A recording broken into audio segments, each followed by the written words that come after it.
прошлом месяце на повестке дня международных СМИ оказались геноцид, принудительные аборты и репрессивная политика, проводимая Пекином в Восточном Туркестане.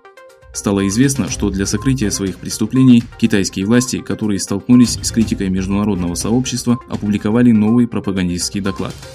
В прошлый четверг академическая сеть Синьцзяна опубликовала отчет демографической ситуации региона, в котором утверждается, что уйгурское население неуклонно растет. В июне этого года немецкий исследователь Адриан Зенц опубликовал отчет под названием «Перевязка, внутриматочная спираль и обязательное планирование семьи. Политика Коммунистической партии Китая по снижению рождаемости уйгурского населения», в котором описал отношение китайских властей к мусульманским женщинам.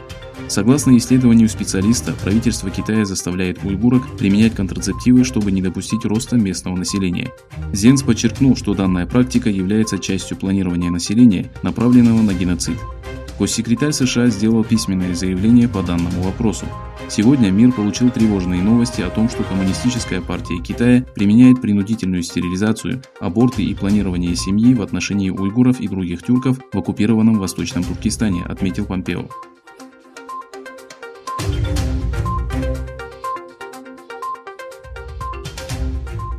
В момент, когда мировое сообщество обвинило китайское правительство в геноциде, уйгурский вопрос снова стал повесткой дня двусторонних отношений Канады с Китаем. Согласно информации Садбури Стар от 3 сентября, депутат Гарнет Гиннес присоединился к специальному комитету по двусторонним отношениям Канады с Китаем. Указав на важность уйгурского вопроса, Гиннес обратил внимание на ситуацию в Восточном Туркестане или Синьцзяне, так называют уйгурский регион китайские оккупанты. Призвав правительство Канады признать геноцид уйгуров, Гарнет сделал следующее заявление. То, что происходит в Восточном Туркестане, является уничтожением целой нации. Мы не должны забывать, что продукты, которые мы потребляем и импортируем из Китая, являются результатом рабского труда жителей уйгурского региона.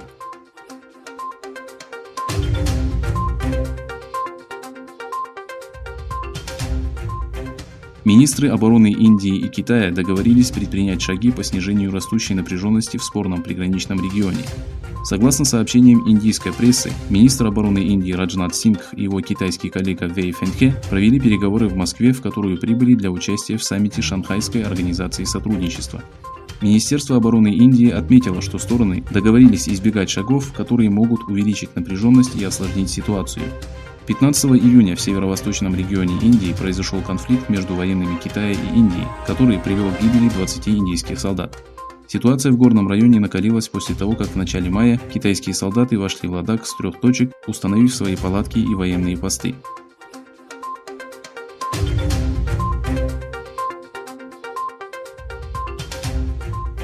Согласно заявлению китайского таможенного управления, Пекин прекратил закупки ячменя у Австралии, которая является крупнейшим экспортером зерна.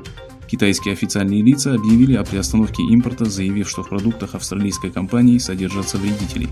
В свою очередь поставщик заявил, что претензии китайских властей не обоснованы и сообщил, что для защиты своих интересов готовится оспорить решение вместе с правительством Австралии.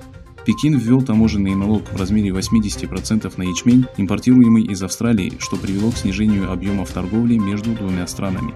В последнее время Китай и Австралия обвиняют друг друга по вопросам региональной политики и двусторонних отношений. Пекин и Канберра расходятся во мнениях относительно пограничного спора в Южно-Китайском море, ситуации в Гонконге и нарушений прав человека в Восточном Туркестане.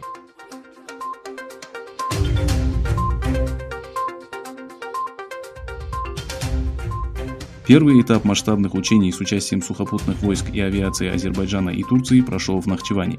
Министерство обороны Азербайджана сообщило, что учения проходят в рамках оборонного сотрудничества и нацелены на обмен опытом. К учениям привлечены более 2600 человек личного состава. Задействовано более 200 танков и другой бронетехники, 18 самолетов и вертолетов, более 30 систем ПВО. Для имитации действий противника было использовано около 800 целей и более 90 моделей на 28 целевых участках полигона.